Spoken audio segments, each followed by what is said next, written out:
अस्सलामुअलैकुम, मेरा नाम डॉक्टर ताहिर महमूद कालो है और हम अपने चैनल पे आज हम बात करेंगे एक और अहम मौजू, एक और एमरजेंसी जिसके साथ बच्चे हमारे पास बड़े घबराहट के शिकार वालिदैन बच्चे को उठाया होता है, दौड़ लगा रहे होते हैं और डॉक्टर के ऑफिस के दरवाजे को एकदम धक्का लगा के अंदर आ जाते हैं और बड़े परेशान होते हैं।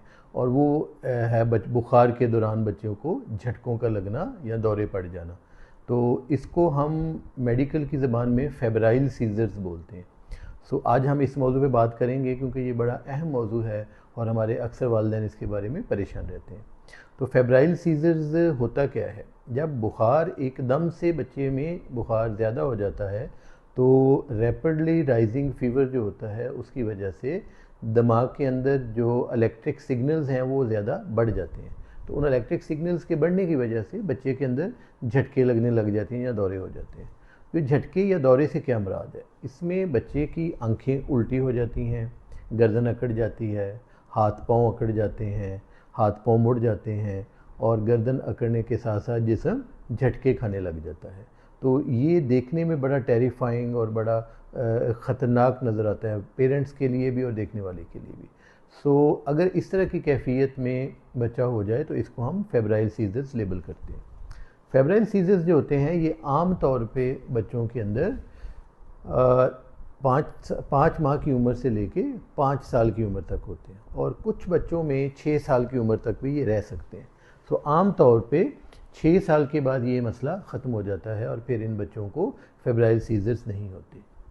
अगर किसी बच्चे को झटके लगें 6 साल की उम्र के बाद या किसी बच्चे को झटके लगें 5 महीने की उम्र से पहले, तो हम आम तौर पे उसको फेब्राइल सीजर्स लेबल नहीं करते। हम कहते हैं उसको एपिलेप्सी है या कोई और रीज़न होती है उन झटकों की। तो ऐसे बच्चे को फिर हम इन्वेस्टिगेट करते हैं, उसकी वजह ढूंढते हैं कि क्यों झटके लगते हैं। तो बच्चों को झटकों के बारे में हम एक सेपरेट वीडियो इंशाल्लाह बनाएंगे जिस पे हम बात करेंगे कि हमारे बच्चों को झटके क्यों लगते हैं और एपिलेप्सी क्या होती है। सो दो चीज़ें, एक सबसे पहले अगर पहले बुखार होता है और बाद में झटके लगते हैं तो उसको हम फेब्राइल सीजर्स लेबल करते हैं। लेकिन अगर किसी मरीज़ को पहले बुखार ना हो और बग़ैर बुखार के झटके लग जाएं तो उसको जो है उसको हम फिर फेब्राइल सीजर्स लेबल नहीं करते। उसके लिए हम फिर उसकी कोई और इन्वेस्टिगेशन करके तो उन झटकों की कोई रीज़न ढूंढते हैं। तो फेब्राइल सीजर्स जो होते हैं ये बेसिकली दो टाइप्स के होते हैं। एक हम उसको बोलते हैं सिंपल फेब्राइल सीजर्स और दूसरा हम बोलते हैं कम्प्लेक्स फेब्राइल सीजर्स। जो सिंपल फेब्राइल सीजर्स हैं इसके अंदर झटकों का जो ड्यूरेशन है ये 5 मिनट से कम होता है। इसके अलावा ये पूरे जिस्म को आमतौर पे लगते हैं और 24 आवर्स के अंदर एक से ज़्यादा एपिसोड नहीं होता इन झटकों का। तो इस सूरत में हम इनको सिंपल फेब्राइल सीजर्स लेबल करते हैं।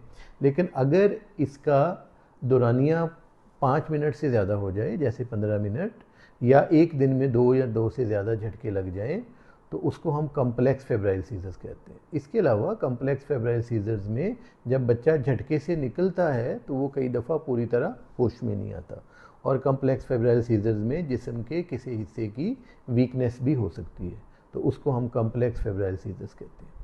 सो फेब्राइल सीजर्स जैसे मैंने बताया 5 महीने की उम्र से लेके आमतौर पर 6 साल की उम्र तक ये रह सकते हैं। सो फेब्राइल सीजर्स की जब ये हों तो उस सूरत में हमें करना क्या चाहिए? सबसे पहला काम जो हमें करना है वो बच्चे के फीवर को कंट्रोल करना है। और अगर बच्चा झटके में चला गया, झटका लगना शुरू हो गया, तो उस सूरत में हमने उसके कपड़े हल्के करने हैं, हमने उसको पानी की पट्टियाँ करनी हैं ताकि बुखार कम हो जाए। इसके साथ साथ सबसे अहम बात जो मैं करना चाहता हूँ कि उस बच्चे के मुंह के अंदर आपने कोई चीज़ नहीं डालनी, उसको कोई भी चीज़ खिलाने की कोशिश नहीं करनी। इस सूरत में पानी पिलाने की, दूध पिलाने की या फिर दवाई देने की कोशिश नहीं करनी झटके की सूरत में, जब झटका लग जाए। इस सूरत में कपड़े हल्के करें, पानी की पट्टियाँ करें और बच्चे को ज़रा सेफ़ जगह पे और साइड दे के लिटा दें ताकि अगर बच्चा वॉमिट करे, कोई उल्टी करे, तो जो सिक्रीशंस उसके माउथ में हों वो सांस वाली नाली की तरफ ना जाएं, बल्कि वो साइड पे लिटाने की वजह से मुंह से निकल जाए। ये वाली जो है ये एहतियाती तदाबीर हम कर सकते हैं। एक और चीज़ हमने आमतौर पे देखा है कि फेब्राइल सीजर्स आमतौर पे उन बच्चों में ज़्यादा होते हैं जिनकी फैमिली के अंदर ये प्रॉब्लम हो, मिसाल के तौर पे किसी बहन भाई के अंदर पहले से ये मसला चल रहा हो।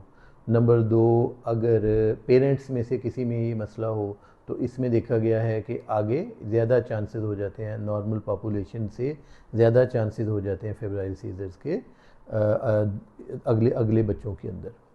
तो इसके अलावा अगर हम बात करें कि फेब्राइल सीजर्स को हम इसके मैनेजमेंट कैसे करते हैं, तो हम पेरेंट्स को 2 चीज़ें एडवाइस करते हैं कि 2 दवाइयाँ आपने हमेशा घर में रखनी है। एक पैनाडोल हमेशा घर में रखना है 6 साल की उम्र तक, और कुछ टैबलेट्स हैं जैसे डायज़ीपाम एक टैबलेट है, या फिर एपीवॉल या वेलप्रोइक एसिड जो है वो एक मेडिसिन है, वेलप्रोइक एसिड।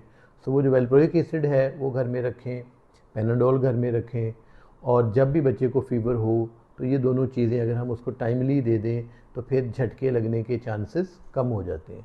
तो सबसे बड़ी बात अगर मैं समराइज़ करूं तो ये वो झटके हैं जो कि बुखार के बाद होते हैं, बुखार एकदम से ज़्यादा होने से होते हैं, और इन झटकों के दौरान आपने बच्चे के मुंह के अंदर कोई चीज़ नहीं डालनी, बच्चे को पानी की पट्टियाँ करनी हैं। और इसके अलावा अगर पहले से किसी बच्चे को झटके लग रहे हैं तो झटकों से बचाने के लिए जब भी उसको फीवर हो उसको पैनाडोल या फिर वेलप्रोइक एसिड और डायज़ीपाम जो है ये दिया जा सकता है। So I please like and share this video so that all the people and many other persons can be benefited from this. Thank you very much.